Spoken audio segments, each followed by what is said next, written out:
Саламатсыңарбы, урматтуу ата-энелер, урматтуу телекөрүүчүлөр.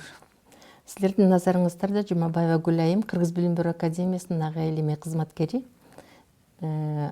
Ата-энелер үчүн адептик аң сезимдүүлүккө тарбиялоонун ата-эненин ролу деген темада сүйлөп беребиз. Биз ата-энелерге, класс жетекчилерге, мугалимдерге жана окуучулар үчүн ушул берүүнү даярдадык. Баштаганда адеп жөнүндө сүйлөйлү. Адеп дегенибиз эмне? Адеп дегенибиз адамдын жүрүм-турум нормасын аныктоочу моралдык эреже жөнүндөгү этикалык түшүнүк. Адепке тарбиялоо. Адептүүлүк деген маданияттуу жүрүш-турумдун тышкы көрүнүшү. Ал коомдун жеке турмуштун өз ара маанисин сактоого багытталган. Адептүүлүккө тарбиялоо деп коомдогу балдардын моралдык аң сезим максатка жараша калыптанышын, ызаттуулук, жактан өсүшүн, жүрүм-турум менен көндүмдөрдүн иштелип чыгышын, ошондой эле эзелтеден келе жаткан өз элинин үрп-адаттарын, адептик прогрессивдүү үлгүлөрүн сактоону, байытууну аташат. Буларга сезгичтик, мамиле кылуу, чынчылдык, адилеттүүлүк, коллективизм, альтруизм жана башка баардык жакшы сапаттар кирет. Биз адептүүлүккө ата-энелердин тарбиялоодо ата-энелердин ролу жөнүндө мындай эле сүйлөп бергенди туура көрүп атабыз. Эмне үчүн бул ата-энелердин ролун өтө басым жасап айтып атабыз? Анткени мектептерде мугалимдер жакшы билишет. Баардык окуучуларга бирдей мамиле кылышып, бирдей сабак өтүшөт. Баардык окуучулар бирдей класстан тышкаркы тарбия сааттарын угушат. Бирок карасаңар, ар бир үй бүлөдө ар башкача тарбия жүргүзүлгөндүктөн, айрым үй бүлөлөрдүн балдары өтө тартиптүү, адептүү, окуу көндүмдөрү жакшы, билим сапаты жогору. Башка үй бүлөлөрдү карасаңар, балдардын жетишпей аткандыктарын, адептик жактан аксап жаткандыктарын, тентек жана башка бир негативдүү көрүнүштөрдү байкаса болот. Демек, үй бүлөнүн тарбиясы өтө маанилүү экендигин баса белгилеп айтмакчыбыз. Эми бул адептик тарбия ата-энелер катышмайынча коомдо өтө көп негативдүү эмелер болот экен. Биз эки бир фактыга өтө токтолуп кетмекчибиз. Француз окумуштуусу Элизабет Бадинтер деген изилдөөчү Европа континентинин кайра жаралуу доорунун астында энелердин балдар тарбиясында кандай мемеси болгон, кандай орду болгон, кандай булар тарбия маселесине катышкан, эмне үчүн кайра жаралуу доорунда Европа континенти караңгылык доорунда жашаган, эмне үчүн кайра жаралуу доорунда ушундай энелердин активдүүлүгү болду деген максатта изилдөө жүргүзүп көргөн. Мурдагы эски источниктер менен иштеп, анан мындай жыйынтыкка келген. Энелердин мээрими жөнүндөгү сөз бул жөн эле миф. Мурдагы 4 кылымдарды мен изилдеп көрдүм. Ал мезгилдерде энелердин мээрими жокко эсе деген түшүнүктү жазган. Ошол мезгилдерде аталардын эмеси жөнүндө 222 источниктер менен окумуштуулар дагы изилдөө жүргүзүп көрүшкөн. Аталардын дагы абалдары кандай экен? Аталардын абалдары деле кичинекей баланын абалындай өздөрү тарбияга муктаж, тартипке муктаж экендигин ошол эле Европа континентинин окумуштуулары таап аныктап чыгышкан. 218 источник аркылуу Америка Кошмо Штатынын изилдөөчүлөрү дагы изилдеп көрүшкөн. Булар дагы ошондой жыйынтыкка келишкен. Аталар олдоксон, аталар ал убакта маданияты төмөнүрөөк, аң сезими төмөнүрөөк абалда адамдар болушкандыгын аныктап чыгышкан. Ошол мезгилдерде чыгыш маданиятынан протестант интеллигенциялар аркылуу энелердин ролу тарбияда өтө жогору экендигин байкашкан. Ошентип чыгыш маданиятын изилдешип көрүшүп, андан кийин эненин идеалдуу образы кандай болот экен? Эне кандай болгон учурда баланы жакшы тарбиялай алат экен? Эненин тарбиядагы ролу кандай экендиги маанилүү маселелер менен изилдөө жүргүзүшүп, анан атайы энелердин идеалдуу образын сүрөттөшүп, анан энелерге атайы пропагандалар жүргүзүлгөн. Ошол пропагандалар аркылуу энелер идеалдуу адам болууга умтулуп аракеттенишкен. Натыйжасы кандай болгон? Натыйжасы мурда энелер айылдарга, нянькаларга, сүт эмүүчү аялдарга балдарын берип тарбиялаган өздөрү балдарына салкын мамиле кылган болсо, идеалдуу эне болууга аракеттенишип, өздөрүн өзгөрүп, өздөрүнүн аң сезимин агартуу маселесине көңүл бөлүшүп, идеалдуу эне болууга умтулуп киришкен. Протестант интеллигенциясынын арасында Коменский деген педагог дагы бар, швед окумуштусу. Ал энелер мектебин уюштуруп алып, ошол энелердин тарбия маселесине өтө ролу жогору экендигине басым жасап туруп энелер мектебин уюштурган. Энелер менен атай иштеген. Ошол мезгилдерде балдарды мурда эмелерге тарбиялаганга берген болсо, балдарды өздөрү алышып, тарбиялоо маселесине көп көңүл бөлүшкөн. Натыйжасы кандай болгон? Натыйжасында кайра жаралуу доору ошол энелердин балдар тарбиясына көңүл бөлгөндүгүнүн натыйжасында гүлдөп, Европа ошондон баштап өсө баштаган. Муну мен жөн эле жерден айтып аткан жерим жок, анткени эне тарбиясынын ролун баса белгилегим келип туруп атат. Эми социалисттик, капиталисттик коомдордо 20-кылымдарда мамлекеттин капчыгын толтуруу үчүн энелердин дагы, аялдардын дагы коомдук мамлекеттик жумуштарда активдүү катышып алып иштешин зарыл болгон. Ал мезгилдерде бул актуалдуу болгон. Энелер эркектер менен кошулуп, мамлекеттик, коомдук баардык жерлерде ишке чыгышкан. Натыйжасы кандай болду? Социалисттик түзүлүштөгү дагы, капиталисттик түзүлүштөгү дагы балдар тарбиясында көп өксүктүү маселелер келип чыкты. Мисалы, Теппервейн «Как противостоять превратностям судьбы» деген китебинде 6,2 миллион жаштар тамекеге көнүп калышкандыгын жазат. 2,3 миллион адамдар Германияда ичкиликке кызыккандыгын жазат. Баңгеликке кызыккандар статистикасы ошол китепте сойкулук индустриясына тартылгандар жана соргоктуктан жапа чеккендер жана башка ушул сыяктуу көп патологиялык эмеси бар, проблемалары бар адамдарды жазыптыр. Мен эсептеп чогултуп көрсөм, 13,2 миллион адамдар патологиялуу абалга жеткен экен. Эми мындан эмнени чыгарса болот? Капиталисттик өлкөлөрдө эле ушул аялдардын сыртка чыгып кетүүсүнүн натыйжасында балдардын тарбиясына жеткиликтүү көңүл бөлбөй аткандыгын айта кетмекчибиз. Ал эми биздин советтик, мурдагы советтик, постсоветтик деп коебуз, азыр КМШ өлкөсүндөгү өлкөлөрдө кандай, абал кандай? Мен адептик аң сезимдүүлүккө тарбиялоонун педагогикалык, психологиялык аспектилери деп китеп жаздым эле. Ошондогу статистика ал 2009-жылы чыккан. 2 миллион адам окуучу, 2 миллион окуучу психологиялык, соматикалык, сексуалдык зордукка дуушар болуп калгандыгын китептерде жазылып турат. Үй бүлөлөрдө запкы жеп, балдар ата-энелерден тепки жеп, үй бүлөсүнөн качкан балдардын саны 160 миңге жеткен экендиги жазылып жүрөт. 25 миң бала ошол чыгып кеткен боюнча табылбай милициялардын изиндөөсүндө тургандыгы.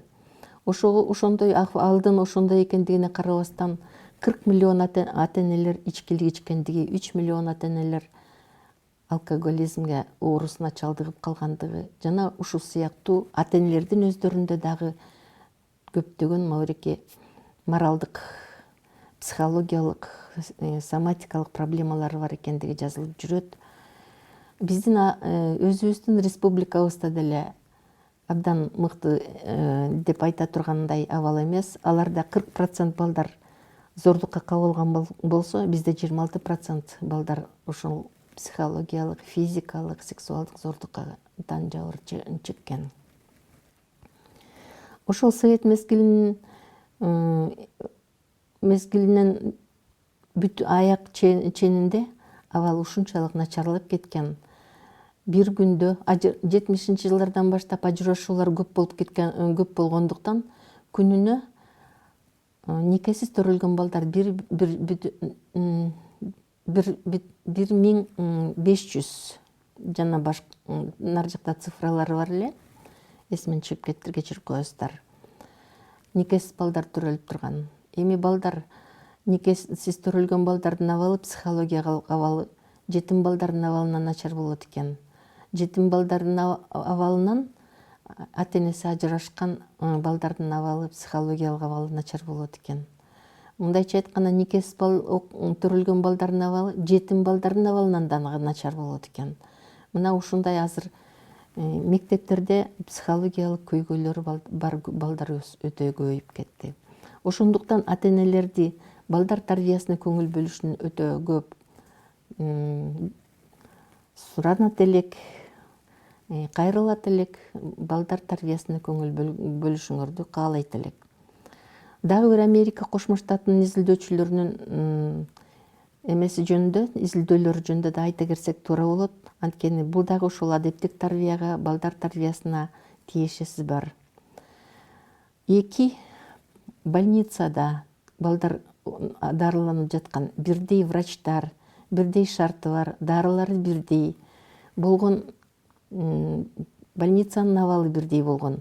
2 больницадан бирөөсүнө ата-энелерин киргизбей койгон, алар оору жугузуп коет, инфекция алып келет балдарга деп. Экинчисинде болсо ата-энелерин киргизип, анан кийин бул кандай натыйжа берет экен деп изилдөө жүргүзүп көрүшкөн. Мында биринчи ата-энелерди катар кылуу гана мамилелештирип, өзүнө жолуктурбай, көргөзтүрбөй койгон больницанын балдарынын 5тен 1 бөлүгү чарчап калышкан. Ал эми экинчи больницада абал абдан жакшы экен.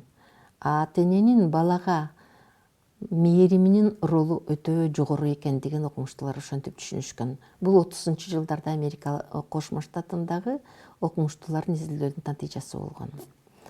Андан тышкары Америкадагы окумуштуулардын дагы бир изилдөөсүнө көңүл бөлүп койсоңуздар, анткени бул дагы тарбияга тиешеси түздөн түз бар. Окумуштуулар дыйканчылыкка, өндүрүшкө, соодага, медицинага, искусствого, билим берүү тармагына жана башка тармактардын баардыгына капитал салуу менен кандай пайда алат экендигин эсептеп көрүшкөн.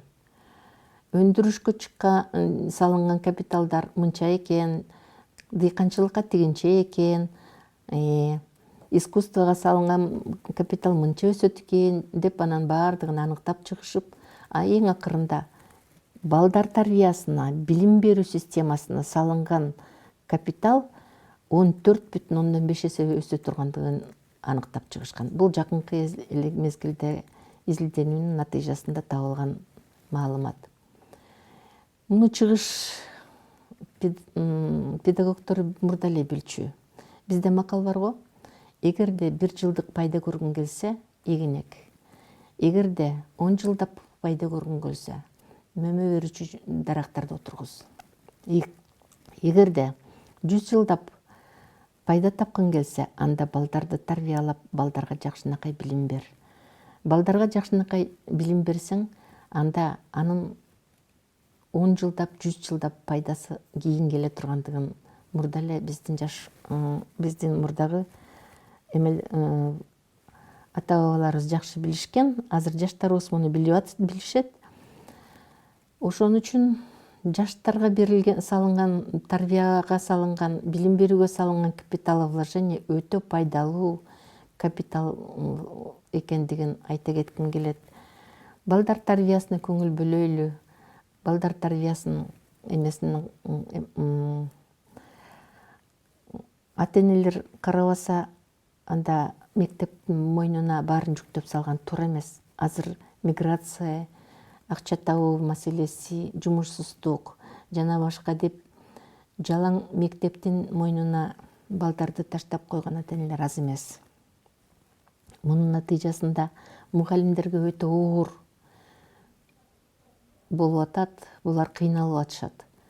Азыр Билим берүү академиясынан биз ушул маселени жеңилдетүү үчүн эмне аракеттерди жасап атабыз, ушул жөнүндө да сүйлөп кетели. Ата-энелердин аң сезимин агартуу боюнча атайын тематикаларды тарбиялык иштердин программасына ичине киргизип койдук. Ата-энелер менен мектептин кызматташтыгы мыкты болгон учурда анда балдар тарбиясы, балдар билим сапаты өтө жогору болот. Ата-энелер менен балдардын мамилеси аркылуу көп нерсе чечилет. Үй бүлөдө жакшы мамилелер болгон учурда баланын маанайы жакшы болот. Маанайы жакшы бала билимге тартылып турат. Маанайы жакшы бала акылакты аң сезимин өнүктүрүү маселесине көңүл бөлөт. Маанайы жакшы баланын жашагысы келет. Маанайы жакшы баланын келечек жөнүндө ойлонот, келечек жөнүндө кам көрөт. Жана башка көп нерселерди айтса болот. Эч ким аны баланы карабай калган болсо, баланын маанайынын бузулушунун натыйжасында акыркы мезгилдерде депрессия, апатия, стресс, агрессивдүүлүгү жогорулап кеткен балдар көбөйүп атат. Мунун баардыгы эмненин натыйжасында?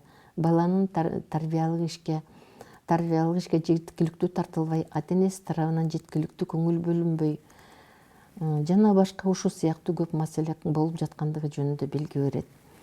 Эми биз дагы эмнелер жөнүндө айтып кетмекчибиз. Мурдагы мезгилдерде адептик тарбияны кандай жүргүзгөн, азыр кандай жүргүзүп атабыз? Советтик педагогикадагы көп мүчүлүштүктөр болгон экен. Азыр ошол эмени болсо, мүчүлүштүктөрдү адептик аң сезимдүүлүккө тарбиялоонун педагогикалык, психологиялык аспектилери деген китепти жаздык элек.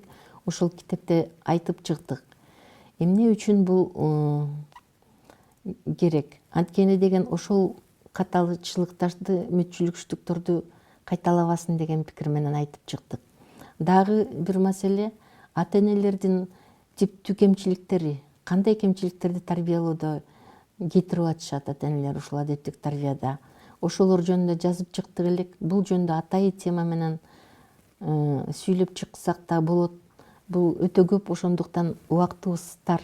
Жарым саат убакыт берилген болчу. Ошол китептен алып окуп алат деген үмүттөбүз.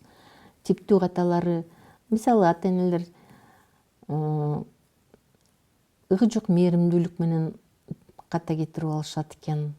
Ыгы жок балдардын бөпөлөйтүк элек балага бактылуу балалык тартуулашыбыз керек деп аларды көзөмөлдөбөй калышат экен.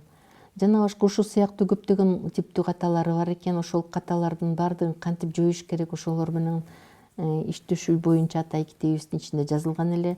Жана ар бир эме боюнча, балдардын маселелери боюнча, ошол көйгөйлөр, кандай көйгөйлөрү бар, ошол көйгөйлөрдү чечүү боюнча кандай жолдор керек, адептик өспүрүмдөрдүн көйгөйлөрүн чечүүнүн жолдору боюнча атайын китептер чыгып атат. Ошолорго да көңүл бөлсөңүздөр деген сөздү айтмакчыбыз. Балдардын мындайча айтканда баардык материалдык жактан камсыздап эле чектелип калбастан, алардын интеллектуалдык жагынан өсүшүнө, рухий жагынан аң сезиминин жогорулашына, ички дүйнөсүнүн бейпилдигине камкордук көрүп, ата-энелер менен кызматташта болсок деген тилектебиз.